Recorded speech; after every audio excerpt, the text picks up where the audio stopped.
मैं अयोध्या हूँ। एक तरफ शिला यात्राएं चल रही थी तो दूसरी तरफ केंद्र सरकार शिलान्यास की तमाम अड़चनें दूर करने में लगी थी। लेकिन उत्तर प्रदेश के तत्कालीन मुख्यमंत्री नारायण दत्त तिवारी शिलान्यास के लिए तैयार नहीं थे।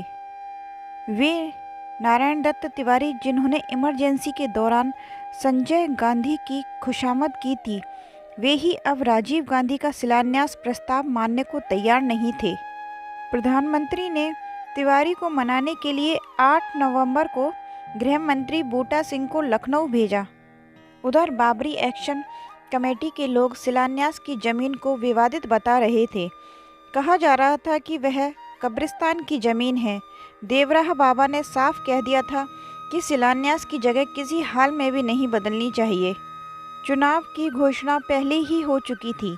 शिलान्यास कार्यक्रम से आह्लादित प्रधानमंत्री ने मार्च में होने वाले चुनाव नवंबर के आखिरी में ही तय करवा दिए थे।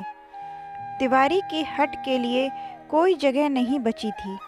आखिरकार सरकार ने हलफनामा दिया और तय हुआ कि फैजाबाद के जिला अधिकारी शिलान्यास वाली जमीन को गैर विवादित घोषित करेंगे। आखिर 10 नवंबर को 1:40 पर उत्तरा भाद्रपद नक्षत्र में शिलान्यास हो गया। बिहार के एक व्यक्ति कामेश्वर चौपाल के हाथों पहली शिला रखी गई। ये पहली शिला 56 यज्ञों की भस्मों से बनी थी।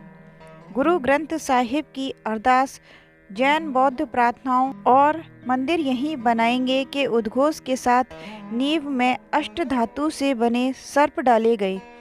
पहली शिला रखने के बाद नींव में दिगंबर अखाड़े में पूजित 5 शिलाएं महंत रामचंद्र परमहंस ने रखी।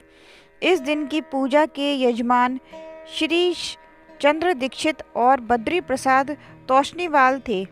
इस शिलान्यास को बाबरी कमेटी ने सरकारी धोखाधड़ी माना।